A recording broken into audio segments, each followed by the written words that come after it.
Welcome back to the channel, guys.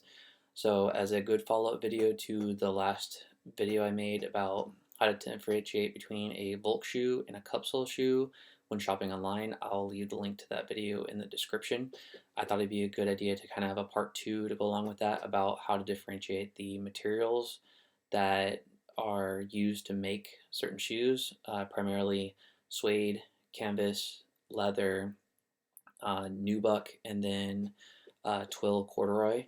And so I have a few examples that I'll show you guys as far as how I am able to differentiate between them. You might have a different way to do it, but for those that are not as aware, to be able to pick out the best type of shoe for yourself, not just by brand or by style, but also by materials to help you either skate better, to feel better, to have more breathability, or whatever you're looking for in a shoe. Hopefully this will give you some insight as to being able to find that and pick the best shoe for you.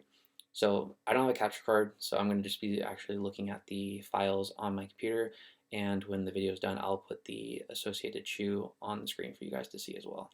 And I'll name them off too in case you guys don't know what the shoe is or want to know a little bit more about it. So let's take a little bit of a look at what we have here with us today.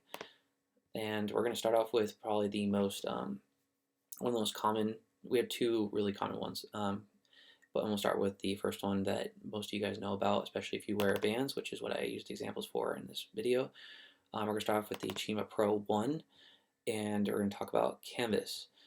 When shopping online, I've always made sure to zoom in as much as I can to the photo itself, because I want to make sure that what I'm looking at is exactly what I think it's going to be and what it's going to actually arrive as.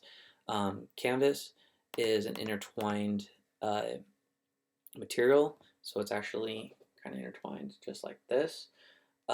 It has a pattern to it when you look at it, and it is one of the materials that when you skate through it, when you get a hole, like for example you start busting a hole right here, and it's easy to start fraying from there and it thins out. It's kind of like a Chinese finger trap where you pull it tight to be able to accommodate your shoe. It fits a little bit better than a lot of other materials because it's able to kind of widen out. Also with doing that, you put a lot more stress and you pull the materials closer together. Therefore, when you start to skate through it, it's able to get a hole a little bit quicker. I'm going to try to not talk about what materials are really good for skating and what are really bad. I'm just going to try to focus on the materials, but that one, it's one of those things that kind of steered me away from canvas as far as skating. When it comes to just shoes to walk around and chill in, it's great. It keeps its form a lot better, and it doesn't quite crease as easily. Yeah, again, it's intertwined, so when you skate, do be careful, as it can fray pretty easy. But yeah, this is the turquoise color, and you can see that the whole shoe is made of the canvas material. It's quite breathable because again, it's just intertwined together, and it is pretty light as well. Then we have the classic black and white, and when you zoom into it, you can see that the toe is, and you'll see this a lot too, or they'll have partial one material in the front, partial for the sidewalls or on the back, to lighten up the shoe, and you don't necessarily always need to have a full one material type of shoe. The example of this one is the toe and the eyelet protectors are made of suede, and then you have the sidewall, which is made of canvas for better breathability, and then you have the durability and the flick, the importance for that on the toe, so that way you still get the function for the shoe, but you also get the minimized weight and the breathability on the sides, and it has the little leather hit in the back. I'll talk about leather later, but yeah, for canvas, it's going to be a little bit of a different color when generally speaking than suede. For example, you can see that the suede is a slight bit darker than the sidewall, which is made of canvas. And really zooming in, you can see the pattern for the canvas material. And then if you look at the third one for Vans, I couldn't find a white Chima Pro made of canvas, but I did find an authentic, just a solid white, white upper, white vulcanized sole as well. The sidewalls are a little hard to see that it is made of canvas, but if you do a zoom in to the inside of the shoe where the heel stabilizer is, you can see the pattern for the canvas material that the shoe is made of. And so it's usually a little bit cheaper to make canvas material shoes, just like it is with making vulcanized shoes. It's a lot cheaper to make that than it is to make a cupsole. So that's why you'll see a lot of shoes, especially if they want to make different varieties, different colors. You're going to see a lot of them that will generally make canvas shoes. Next shoe is going to be, we're going to talk about Suede, and we're going to have all 4 shoes are going to be the Jocelyn Pro. And so we're just going to start with the classic gray and white. And so looking at Suede, it has a much softer appearance to it. It kind of has a like a little bit of a fuzz look to it. This shoe has suede all along the upper, including the eyelet protectors up on top, to the one-piece toe cap as well. Suede is supposed to be very good for flick and for durability. Kind of is supposed to give you that feeling of a just a extra appendage or an extended appendage to be able to skate exactly like you want it to and respond like you want it to. And so here the next one is going to be more of a cream and white. And so again, just looking at it, zooming in as far as you can see it's just has a very soft appearance to it. And it has a little bit, when you look at like the edges of like the eyelet protector, it has, looks like a little bit of fuzz coming off of it.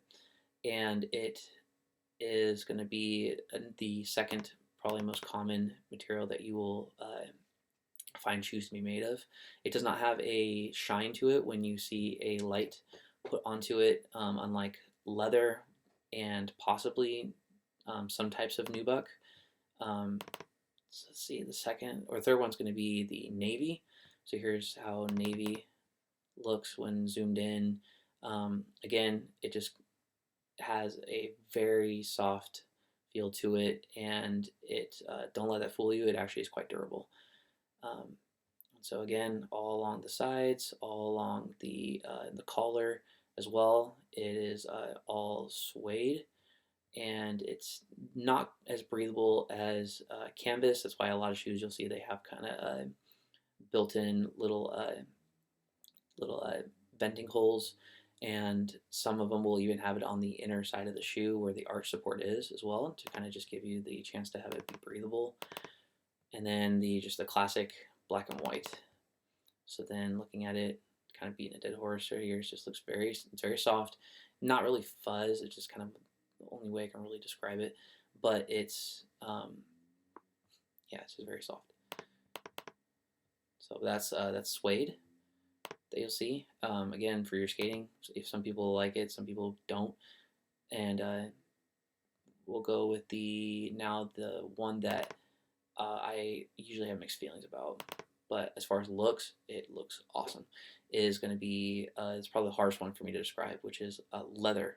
So leather has a shine to it when put up against light, and it is it's a very solid type of material. When you go to skate it and to wear it, it keeps its form very, very well, and it takes a lot to kind of break it in and to get it to where, like, if you're skating to develop a hole, it takes a lot, and it's very slick. It kind of has that look to it as well. Again, just a very solid shoe or material to make shoes out of.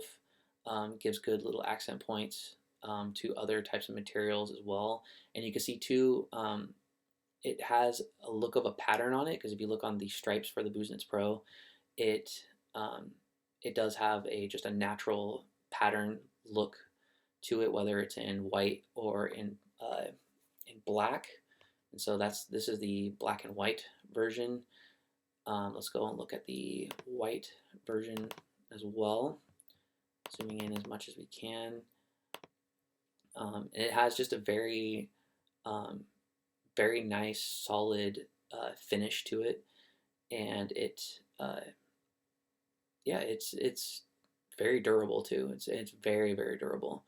Um, the only thing about wearing it, especially in the summer, it does kind of make your foot sweat a lot. So just kind of be on the cautious side for that. Um, and it it looks very tough. That's kind of just the better way to, because I mean, if you look right here, you have the collar, which is absolutely not leather on the inside of it, and it just looks very soft, very comfortable for you to be able to stick your foot into. And then also, when you look at the leather, and it just has a very flat finish to it. It's not going to be something that, I mean, it's depending on how you see soft, it can be soft, but it's supposed to be very slick material. And especially when you skate them, it can be a little slippery. First couple of flicks and the first couple of ollies, you might miss a couple of them. But I digress. It is still probably the third most common. Not usually are you going to find skate shoes made of solid leather. Most of those ones are not designed for skating. You can skate anything though, so do as you wish. But yeah, just kind of a real nice finish, a little bit of a gloss to it, and just usually you'll see those shoes marked a little bit higher in price. And then probably my favorite that I've skated besides Suede is Nubuck. And so we have the Riley Hawk 2, which is more of a slip-on with the additional lace system as well. Zooming into this one, you can see it has a very similar look as far as like leather, but it's very soft. It's like mixing leather and suede together, so um, you get the structural support like leather, but you get the softness of suede. That's one of the reasons why I absolutely love skating it. Unfortunately, the last pair I skated was the Mark Johnson Selects right after, excuse me, Fully Flared came out. But and it takes forever to crease as well. That's another reason why I love it so much. But it's more of a synthetic type of material. And again, you can see there's a little bit of the patterning from the materials it's made of all over the shoe, especially when you zoom in really really far to it. And it is not very breathable as well, so you need vent holes in the shoe where appropriate to be able to wear it without having a soggy foot at the end of the day. Next one's going to be the Newport, the low, from Lakai as well. And so looking at it, zooming in again, it has the kind of a mixed characteristic of the solidness and the toughness of leather, but the real softness of suede. And it's again very structurally supportive. You don't find a lot of them made of that, but made of Nubuck. But when you do, and if you get your hands on a pair, they skate great. Again, just totally my opinion. I know at the beginning I said I'm not really gonna give opinions, but I guess I've just thrown that out the window. But yeah, great shoes. I love those together. And here's another side. Well, just to kind of, I wanted to give a better demonstration as to the look of it. It does have a little bit of a shine and a gloss finish, but looking quite the details of it, it does have the solid and tough look of leather, but it has the kind of the outside texture look of suede, where it's kind of a little bit of a fuzz to it. And yeah, that's the only real ways I can describe it. Because I mean, looking at the edges too, like the edge work on the shoe, like especially around the eyelets where it kind of corners over. Usually suede, you'll see it kind of not as sharp of a cut, whereas Nubuck and leather, it can be incredibly sharp, to where you have that point on it and it doesn't fray out as easily. Whereas this, it does have quite a nice finish to it. And so last but not least is going to be the one that I don't see very often, but it does come up from time to time. It's going to be the twill or the corduroy look to it, which is kind of going back to the Chima Pro 1 from Vans. You see a lot of parallel lines going across the whole shoe, and it is very, very soft. It will fray very easily. I never recommend skating in these. More kind of just a wear around chill shoe, personal opinion. But you can see it comparatively speaking to the black leather hit on the tongue tag and the heel tag as well. Just real soft, quite breathable, and it feels great. But I again would not recommend skating in something like that. It's just way too soft. It will tear very, very fast. But yeah, just parallel lines going across the entire material is usually the dead giveaway for it being, or most likely being, twill or corduroy made. So, but yeah, that's pretty much when I go shopping online, how I go about being able to differentiate between what materials I want, materials I'm trying to stay away from, and then to make the best decision possible for myself. So yeah, I hope that helps. I know it's kind of like all over the place, but that's just usually what I do when it comes to finding materials, and I hope that helped you guys out. I will link the other videos that kind of correspond with this one, which is the very first Cup and Vulc one that I did, as well as the newly updated one I just did, which is how to differentiate between the two when shopping online. This all can be used as well in store. And I definitely suggest going to support your local skate shop first before going and shopping online. But if you have to, this is how I usually differentiate between all the materials. So yeah, hope that helps, and I will see you guys in the next video.